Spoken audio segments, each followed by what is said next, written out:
Evangelho segundo Lucas, capítulo 7, no verso 11.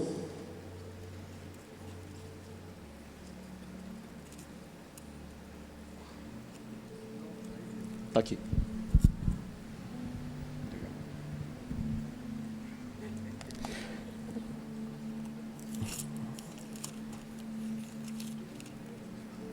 Que diz assim: logo depois, Jesus foi a uma cidade chamada Naim, e com ele iam os seus discípulos e uma grande multidão. Ao se aproximar da porta da cidade, estava saindo o enterro do filho único de uma viúva, e uma grande multidão da cidade estava com ela. Ao vê-la, o Senhor se compadeceu dela e disse: não chore. Depois aproximou-se e tocou no caixão, outras versões no esquife, e os que ali carregavam pararam. Jesus disse: jovem, eu digo, levante-se. O jovem sentou e começou a conversar, e Jesus o entregou à sua mãe, e todos ficaram cheios de temor e louvavam a Deus. Um grande profeta se levantou dentre nós, diziam eles. Deus interveio em favor do seu povo. Essas eram as notícias sobre Jesus, e elas se espalharam por toda a Judeia e regiões circunvizinhas. Digam todos glória a Deus. Vamos orar, feche seus olhos. Senhor Jesus, obrigado pela tua palavra, Pai. Pai, eu creio que tu tens algo especial para cada um de nós nessa noite, Pai. Muito além da voz do pregador, muito além de qualquer preparação de qualquer pessoa nesse local, eu sei que tu marcaste um encontro conosco. Então, antes de mais nada, fala comigo, fala com cada irmão, com cada irmã, com cada pessoa que anseia pela tua presença, anseia pela tua palavra. Muda as nossas perspectivas, Deus, renova a nossa fé, renova, meu Deus, o nosso ânimo, a nossa esperança, e fala conosco de uma forma tão poderosa e intensa, em nome de Jesus. Digam todos amém. O tema dessa mensagem é: Deus é quem dá a última palavra. Deus é quem tem os desígnios da nossa vida para dar a última palavra. Deus quem sabe o que você e o que nós precisamos. Esses dias eu tinha ouvido uma expressão, e eu fui atrás de tentar descobrir o que era. Cada vez mais você vai ver, principalmente as gírias ou dos adolescentes, ou de repente as gírias e as expressões relacionadas à internet. E esse aqui é uma expressão relacionada ao cinema, aos filmes em geral. E eu comecei a ver muita gente falando sobre filme e plot twist, e eu haja tentar entender o que significa isso. E eu descobri, depois de pesquisar, que isso era uma reviravolta em uma trama. É quando naturalmente um roteiro ele é muito bem pensado por aquele escritor, por aquele roteirista, e aquela trama daquele filme ou algo que começa a passar numa história dá uma reviravolta gigantesca, e aquilo que você esperava, que o culpado não é o culpado, ou o inocente ele é o culpado, e você vê totalmente diferente com aquilo que você pensou, é uma reviravolta na história e é considerado como um plot twist. E é interessante que isso tem muito a ver conosco e muito a ver com a nossa relação com Jesus. Porque o maior plot twist da história que pode ter acontecido é a ressurreição do nosso Senhor. Algo nada esperado, mas que nos trouxe vida e vida eterna. E Ele vive. Só que é interessante que Jesus, em cada um dos seus milagres, é basicamente uma reviravolta na história. E nessa história aqui não seria diferente, porque Jesus ele tem essa capacidade de fazer isso conosco. Aquilo que nós esperávamos talvez que fosse fadado à derrota, fadado ao erro, fadado àquilo talvez que as palavras nos disseram, nos direcionaram, parece que Jesus ele muda de uma forma que o final daquela história não é aquilo que nós imaginávamos, mas é aquilo que Deus mesmo planejou. Jesus é o melhor escritor que nós podíamos ter para a história da nossa vida, porque Ele é o campeão de reviravoltas surpreendentes para a minha e para a tua vida.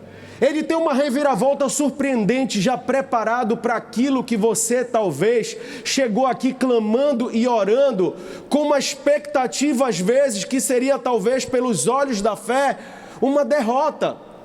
Hoje o pastor Roberto, ele pregou aqui nesse local sobre fé mais uma vez. E ele falou algo que de alguma forma me fez, acredito que o pastor Lorival também, me fez repensar até a posição da fé. Ele perguntou assim, se pudéssemos colocar no plural, mas quantas fés, tipos de fé existe? E aí ele fala, somente uma. A igreja respondeu de todas as formas. E ele falou, é interessante algo que acontece no nosso meio, porque a Bíblia diz em Efésios capítulo 2, 8 e 9, que a salvação é mediante a fé em Cristo Jesus, e ela não vem por obras, ou seja, o que motiva a salvação é a fé em Deus. Mas é interessante, se nós perguntarmos como ele perguntou, quem acredita ser salvo? Todo mundo levanta a mão. Mas essa é a mesma fé, porque só existe uma fé, um só Senhor e um só batismo, diz a palavra. Então, se existe só uma fé, porque não é a mesma fé que nos move a acreditar que o Deus que fazia milagres, fez milagres, vai continuar fazendo milagres sobre a nossa vida? O Deus que te cuidou até chegar até aqui é o Deus que já planejou também o teu futuro. Nós temos dificuldade de usar essa mesma fé para exercitar milagres. E algo bugou na minha mente de entender, isso é verdade. Porque às vezes nós acreditamos tanto na palavra das circunstâncias? Porque nós olhamos tanto aos fatos naturais da nossa vida e esquecemos da fé que nos salvou. É a mesma fé que move o milagre para acontecer na minha e na tua vida, na tua casa, na tua família e nos teus sonhos. Essa fé impalpável, porque a Bíblia diz que a fé é a certeza das coisas que se esperam e a convicção de fatos que não se veem. O que é isso? A fé ela é impalpável, a fé ela não é tocada, a fé ela é invisível, mas ainda que ela seja invisível, ela é uma certeza inabalável. Eu olho pelos olhos da fé, que vai acontecer. Você olha pelos olhos da fé, o natural não está dando certo, mas pelos olhos da fé você vai ter a tua resposta e vai dar tudo certo. Eu ouvi certa vez uma frase que marcou meu coração, que errar não é fracassar, o fracasso acontece quando nós desistimos de tentar. Quando a gente desiste, a gente já começou a fracassar, porque a gente não dá espaço para que Deus ele coloque a mão e ele faça o sobrenatural dele acontecer. Quantas pessoas têm desistido dos seus sonhos antes mesmo de tentar? Às vezes por causa de uma frase, às vezes porque você sentou à frente de um médico e o médico te deu um diagnóstico terminal para alguém que você ama, talvez até para você aqui está orando porque foi desenganado em algo.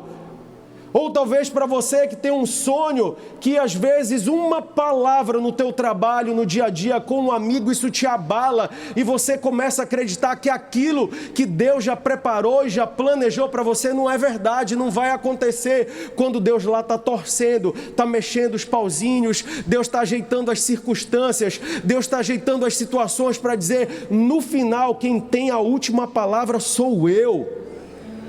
Eu sei o que eu penso sobre você, eu sei qual é o final dessa história. Não desista, continua, vamos, que você vai tomar posse daquilo que eu já preparei para você. Às vezes um diagnóstico, uma porta fechada, mas às vezes uma porta escancarada de Deus. Nós precisamos aprender, e eu aprendi isso hoje aqui. Pastor Roberto, de uma forma muito intensa, ele conta esses testemunhos e ele falou aqui sobre ambiente de milagres. Ambiente de milagre tem cheiro de milagre. Igreja de milagres tem cheiro de milagre acontecendo. A tua casa, você quer que ela seja cheia de milagre? Provoque esse ambiente de milagre na tua casa. Como? Pela fé inabalável. Deus vai acontecer milagre hoje aqui nesse local. Você precisa só declarar. E nós acabamos de ver essa palavra aqui, que acontece logo após uma história que é conhecida sobre a cura do servo, do criado do centurião de Cafarnaum. Para você entender a história, Jesus ali, ele faz uma cura, os discípulos de Jesus, provavelmente já extremamente provocado pelos milagres, a fé inabalável, já vendo que onde Jesus chegava, os milagres aconteciam, e eles entram numa cidade chamada Naim, uma cidade pequena, uma cidade talvez com não muita expressão, só que na porta da cidade, eles encontram, junto com a caravana de Jesus, que era uma caravana dos milagres, que era a caravana da vida, eles encontram com a caravana da morte. A caravana de uma mulher viúva, sofrida, que perde o seu filho único. Ela está indo fora da cidade, num ofício fúnebre, num cortejo, pronta para sepultar o sonho mais importante da vida dela, que era o seu filho, a sua maior esperança. Naquele momento ela sepultava a sua esperança, e de outro lado estava entrando Jesus com os seus discípulos. Só que Jesus, ele encontra de frente com essa mulher, uma mulher extremamente sem esperança de nada na sua vida, porque talvez você olhe, parece normal, mas não era. Primeiro, que para uma mulher viúva, já era delicado, porque aquela mulher havia perdido o seu remidor, o homem que seria o responsável por cuidar o resto da vida dela, o seu marido. A partir desse momento, pela lei judaica, era natural que os filhos tivessem até responsabilidade pelos seus pais, mas o seu único filho, diz a palavra, ele também morreu. Agora não sobrava mais nada para ela, então aquela era a segunda perda da vida dela, e a partir daquele momento ela não tinha possibilidade, nem condições de acreditar de algo além das consequências que ela tinha, perdas consecutivas. E quantas pessoas dentre nós têm vivido dessa forma? Às vezes, por uma situação temporária na sua vida, você tem vivido perdas inúmeras sobre a sua vida, isso tem te machucado, isso tem te cansado, isso tem te sobrecarregado, isso tem machucado a sua própria fé de acreditar que Deus ainda é um Deus que faz milagre. Deus, eu vejo o meu irmão ser curado, ele ser abençoado, mas olha o nível da minha vida. E às vezes a gente age dessa forma com Deus e a gente mostra que perdeu a própria esperança. E aí aquela mulher tem um encontro com Jesus e Jesus ressuscita o seu filho, como se Jesus dissesse: eu não fui convidado, eu não fui chamado, mas só vai acontecer enterro aqui se eu quiser, porque quem dá a última palavra sou eu. Só vai ser enterrado os seus sonhos se Jesus quiser, porque quem dá a última palavra é Ele. Se Jesus ainda não deu a última palavra, é porque ainda há esperança. E eu quero compartilhar de forma muito breve, porque nós jamais devemos perder a esperança. Primeiro, porque Deus, ele sempre nos vê. Entender que Jesus sempre nos vê, ainda que nós não vejamos Ele, porque essa mulher não viu Jesus, mas Jesus viu essa mulher. Às vezes você está envolto pelas circunstâncias, e você talvez esteja com essa dificuldade de conseguir perceber Jesus no seu dia a dia, porque quando a gente está cheio do Espírito Santo, algo simples, de um tomar de água, de um levantar, algo que talvez seja tão simples no teu dia a dia, você consegue ver a presença de Deus, consegue ver Jesus te olhando, Jesus agindo na tua vida, Jesus trazendo milagre, porque só de você ter levantado hoje, você já é um milagre. Tem gente que está agora num leito de morte, num leito da UTI, lutando contra a própria morte ali, talvez tentando respirar e não está conseguindo além de aparelhos, mas está lutando. E nós estamos aqui ouvindo uma palavra porque Deus escolheu esse momento para você, então você tem motivo de sobra para agradecer a Deus e acreditar que Ele está te vendo, Ele está cuidando de você, Ele está cuidando da tua casa. E tem uma parte muito simples aqui do verso 13, que diz assim em Lucas 7,13, ao vê-la. Só vou pegar essa parte do início porque a gente vai usar também o restante desse texto. Ao vê-la, isso mostra que Jesus, Ele dá-se importância a cada um de nós. É interessante como Deus, Ele age diferente em cada situação. Porque Jesus, ele não foi chamado, às vezes a gente provoca Jesus, né? A nossa fé provoca ele, Senhor, vem Deus. Assim como o cego Bartimeu, o pastor já pregou até esses dias sobre isso. Quanto mais as pessoas diziam para ele se calar, mais ele gritava, filho de Davi, tem misericórdia de mim, filho de Davi, ou seja, tu és o Messias, eu te reconheço, tem misericórdia de mim. Quanto mais ele gritava, mais mandava ele calar a boca, mas quanto mais mandava ele calar a boca, mais Jesus ouvia e falava, existe alguém me chamando que precisa do meu toque. E é interessante que não tem uma equação certa para isso acontecer, porque às vezes a gente ora dessa forma e clama, ajoelha, chora, e Deus ele toca na tua vida. Só que às vezes Deus ele age de misericórdia comigo e contigo. Ele sabe que às vezes você não tem mais nem fôlego para clamar, você não aguenta mais. Aí Deus coloca a mão sobre você e ele fala, deixa que agora, a partir desse momento é comigo, porque eu te vi. Eu te percebi, eu notei você, eu não fui chamado, eu não fui convidado, mas eu não preciso nem ser chamado, nem ser convidado, eu simplesmente entro e eu mudo qualquer circunstância. Deus sabe que às vezes nós não temos mais essas forças para acreditar. Deus sabe o que precisamos, às vezes nem quando nós sabemos que nós precisamos, porque às vezes a gente não sabe o que a gente precisa. Às vezes a gente não sabe nem o que a gente quer. Mas talvez hoje, o que para algumas pessoas seja um ponto final, para Deus é uma simples vírgula sobre a tua vida. Talvez você, como essa mulher que perdeu seu único filho, acreditava que ali, quando alguém decretou a morte daquele garoto, era o fim, era o ponto final, mas não era, era só uma vírgula. Da mesma forma na tua vida, talvez hoje você pense que acabou a sua vida por algo que aconteceu, mas é só uma simples vírgula, ou um ponto de exclamação, ou de repente um ponto reticência para você aprender que Deus ele ainda vai construir a tua história a partir de agora. Ele tem ainda muito para construir sobre a sua vida. Posso ouvir um glória a Deus? Para saber se vocês estão vivos. O texto não mostra que ela viu Jesus, mas mostra o contrário. Ainda que você não veja, Jesus ele está te vendo.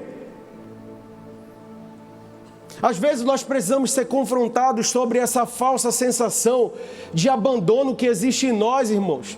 A circunstância, ela mexe às vezes conosco de uma forma muito errada. Às vezes a gente está muito intenso, começa a acreditar em Jesus. Às vezes a gente está na igreja orando e tem vigília e tem tudo. A gente fala glória a Deus, Deus é um Deus de milagre. Aí acontece um acidente, você bate o carro, acontece qualquer coisa, ou cai de moto, acontece uma situação de doença, uma gripe, algo besta sobre a sua vida. Aí você começa a dizer, Deus me abandonou, Deus desistiu de mim, Deus não consegue me ver. Deus está te vendo. Deus está cuidando de você até nos momentos difíceis. No mundo tereis aflições, mas tem de bom ânimo, te alegra, porque Ele venceu o mundo. Ainda que passes pelo vale da sombra e da morte, não temerás mal nenhum, porque o Senhor é contigo. Ele está contigo, Ele te acompanha, Ele te cuida, Ele te vê. Então chega dessa falsa sensação em meio aos problemas. E é por isso que, se Deus está vendo, eu posso ter esperança que é Ele quem dá a última palavra. Olha o que diz em Salmos 139, versos 7 e 8. Para onde eu me ausentarei do teu espírito? Para onde eu fugirei da tua face? Se subo aos céus, lá tu estás. Se eu faço minha cama no mais profundo abismo, lá estás também. Deus está em todos os lugares cuidando e vendo você, então você pode ter esperança que vai dar certo.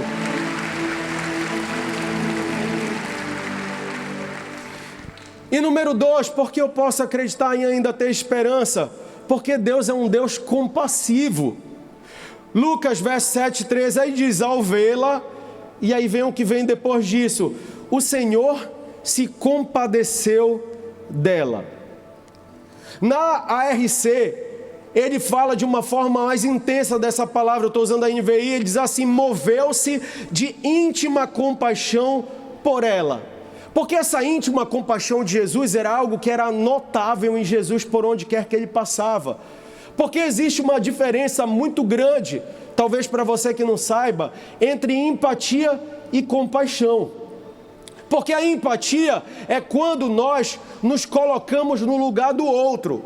É quando você olha a situação de alguém que é mais vulnerável que você, ou está com um problema de saúde, ou uma dívida, ou algo que está machucando o coração daquela pessoa, está deixando ela mal, está deixando ela ansiosa, depressiva, ou algo que está machucando a vida daquela pessoa. Você olha para ela e se você tem empatia, olha, eu me coloco no lugar dessa pessoa, isso deve ser difícil, e você se importa. Você liga para aquela pessoa, mas a compaixão é diferente. Ela liga, ela se importa, mas ela age. Porque Jesus, ele nunca olhou alguém de uma forma que não fosse de uma forma muito intensa em ação. Jesus, ele olhava as coisas acontecendo, ele se compadecia, mas ele colocava a mão e ele dava o desfecho final, ele dava a última palavra. Às vezes nós não temos essa capacidade de entender, porque às vezes nós somos aqueles que temos empatia, nós somos aqueles que às vezes nós olhamos, mas às vezes nem temos empatia, ou nós olhamos e temos empatia, mas às vezes não conseguimos colocar a mão. Mas Jesus nunca foi dessa forma. Jesus, ele te vê. Jesus, ele tem compaixão pelo que você está passando, ele tem empatia pelo que você passa, ele se preocupa com a tua situação, ele se coloca no seu lugar. E sabe o que é interessante disso? Essa mulher perdeu seu filho único. Ela tinha um filho único, mas Jesus era o filho unigênito. Jesus se colocava no lugar daquela mulher e Jesus entendia o sofrimento dela, Jesus entendia a dor daquela mulher, mas ele falou, eu não vou só entender, algo eu vou fazer nesse local. Como bem falou o pastor Roberto Gromowski, você não vê na Bíblia Jesus fazendo ofício fúnebre. Quem faz ofício fúnebre somos nós pastores. Jesus, onde ele chegava que tinha um morto, ele ressuscitava. Porque Jesus é esse que não tem impossíveis para ele. Onde ele colocar as suas mãos, ali haverá milagre, ali haverá restauração, ali haverá esperança. Então você ainda pode ter esperança, porque Jesus, ele se compadece de você. Jesus se preocupa com você. Às vezes a falta de esperança é um ambiente de fracasso, e esse ambiente que é gerado de fracasso, ele nos distancia até mesmo de Deus. Mas ainda que você hoje esteja distante de Deus, ele continua tendo íntima compaixão pelo que você está passando, mas a compaixão prova que ele está preocupado no desfecho final da tua vida. Você pode ter esperança, porque ele ainda não deu a última palavra. Se ainda não se cumpriu uma palavra que ele lançou sobre você, é porque ainda não chegou no final. No final ele vai dar a última palavra e tudo vai fazer sentido. Diga amém. Glória a Deus. Número 3. Porque ele já sabe o final da sua história. Por isso que eu e vocês, nós podemos ter esperança de tempos melhores, de milagres, de ação sobrenaturais, porque ele já sabe o final da minha e da tua história. Talvez você chegou aqui e o resultado da tua história hoje, se eu perguntar a tua história, é uma história talvez para alguns digna de muito choro e muito lamento. Se eu te perguntar o que está passando com você, sabe aquelas pessoas que a gente encontra e fala assim, como você está? É uma pergunta natural, não, eu estou bem, e você? E aí você fala, como você está? Você nem sabe, a minha vida é uma derrota, é uma luta, tudo dá errado, e eu bati o carro, e eu caí, e quando eu caí, eu acabei... O cara vai falando um festival de derrota, e cadê a vitória? Porque Jesus tem vitória também, irmãos. E às vezes a gente está num festival de derrota sobre a nossa vida, que a gente não consegue perceber que Jesus já escreveu o final dessa história, e o final dela dá tudo certo, porque se foi Ele que escreveu, vai dar certo. Mais importante, diz a palavra, é o final das coisas do que o princípio delas, porque Deus já tem preparado a história da tua vida. E Lucas capítulo 13, aí nós vamos para o final desse verso, porque diz assim, ao vê-la, o Senhor se compadeceu dela e disse, não chore. E é interessante isso, porque é como se Jesus tivesse dizendo para aquela mulher: engole o teu choro. Hoje em dia dizem que a gente não pode nem falar isso mais nem para as crianças, né? Quantas vezes eu ouvi da minha mãe, começava a chorar: engole o choro, senão eu vou te dar motivo para te chorar.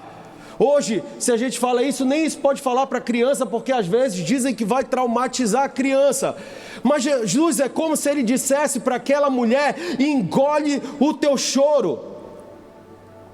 E Jesus estava falando isso para essa mulher, mesmo que pareça duro, insensível, mas o que ele estava dizendo é: para onde eu consigo enxergar a sua vida, você não precisa chorar.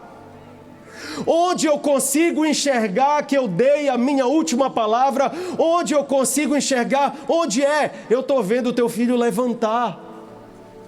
Ela não estava conseguindo enxergar pelos olhos da fé, mas Jesus já estava vendo que aquele garoto, ele estava levantando daquele esquife. Jesus já estava vendo que aquele garoto iria levantar e ele ia começar a falar. Jesus já estava vendo que as pessoas em volta daquele local iam começar a glorificar o nome de Deus através do milagre que Jesus havia feito. Jesus já via o final da história, da mesma forma que Jesus já está dizendo para você: não chora, porque eu já vi o final da tua história. Eu quero te dar um spoiler do final do teu filme, da tua trama, da tua história. E é que nem eu falei no início, plot twist, é uma reviravolta da tua história. Eu vou fazer uma reviravolta na tua vida. Você só precisa acreditar. É como se ele dissesse naquele momento isso para ela: você não precisa chorar. Jesus estava demonstrando ali que ele não vai do choro até o milagre, ele vai do milagre até o choro. Ele não é provocado pelo milagre, pelo choro, ele é provocado pela fé. Ele foi pelo propósito naquele local e mostrou para aquela mulher: olha, está aqui um milagre, estou chegando aí, pode parar de chorar. Pare de chorar, porque eu já sei o que vai acontecer com você. Às vezes a gente está dessa forma, chorando por algo muito complicado na nossa vida, e alguém pede para que nós sejamos fortes. Por exemplo, em dezembro de 2023, eu lembro muito bem, tem quanto tempo, pastor? Tem uns 5 minutinhos. Dezembro de 2023, eu me lembro muito bem, eu perdi minha mãe. E eu me lembro dessa história porque eu sempre fui aquele que resolveu muito as coisas dentro da minha família, na minha casa. E eu me lembro que eu me senti no dever, que eu não deveria chorar. E não porque eu achasse que eu não podia chorar, mas naquele momento eu estava olhando a minha família. Minha esposa era muito próxima da minha mãe e minha filha era muito próxima da minha mãe. E eu me lembro que eu fiquei segurando o choro e resolvendo todos os problemas de ofício fúnebre, tudo, resolvendo com a minha família, com a minha irmã, com o meu irmão. E teve um dia que eu estava na minha casa, eu estava encostado, só que não era ninguém que falava isso para mim, era eu mesmo que falava: tu tem que ser forte, tu vai aguentar. E um dia eu explodi de choro, parece que estava engatado aqui na garganta. Eu tentei me controlar, minha filha chegou e perguntou: papai, você está bem? Quando ela falou isso, eu explodi. Ali eu dei aquele choro que eu não aguentei. Foi daquele momento eu parei e eu comecei depois disso a falar: Deus, o que tu queres quanto a isso? Qual é o propósito que tu tens quanto a isso? O que tu queres falar na minha vida? Eu me lembro que Deus me deu tantas palavras, Ele me deu tantas convicções, que Ele estava escrevendo a história da minha vida. Ele tinha controle, Ele estava sentado no seu sublime trono e Ele tinha controle sobre mim, sobre a minha família. Ele tem controle sobre você. Às vezes alguém diz até pra gente isso: olha, seja forte, não chore. Mas às vezes é Deus falando: olha, não precisa chorar. Se quiser chora, mas não precisa chorar, porque eu já estou contornando a história da tua vida, eu já estou preparando a solução para a tua vida. E a diferença de Jesus é quando Ele manda a gente parar de chorar, é porque Ele já tem a solução.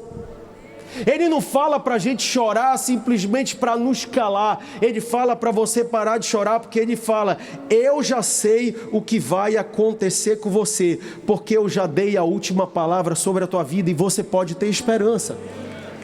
Glória a Deus. E número 4 e último, por que eu devo ter esperança? Porque Deus muda até o que já foi dado como irreversível. Tem gente chorando aqui por algo que ainda é natural, você ainda pode fazer algo. E quando é algo que é irreversível, uma sentença, algo que já mexeu com o teu coração, algo que você não vê pelos olhos naturais, eu gosto de pensar que é assim que Deus gosta, porque é aí que a glória é dele.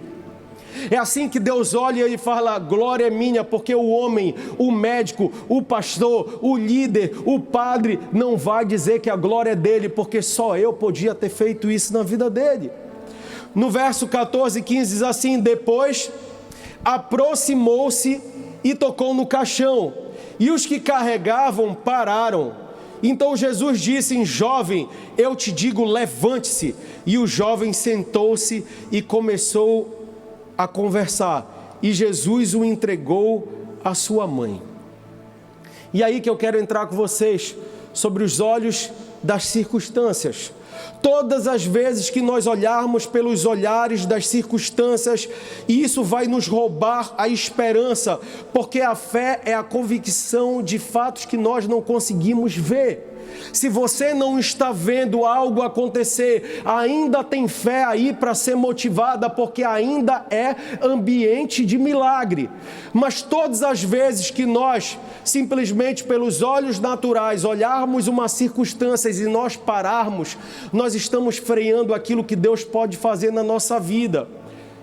Glória a Deus que o nosso Deus é um Deus de misericórdia. Aconteceu aqui, ele vê uma situação irreversível, a viúva encontra com um Deus do impossível, e as circunstâncias mudaram, e a esperança automaticamente ela foi renovada. Porque Jesus ele tem essa capacidade de trocar a nossa pior dor, a nossa pior guerra por uma vitória. E aí eu vou finalizar com isso. Que aí Jesus ele faz algo interessante.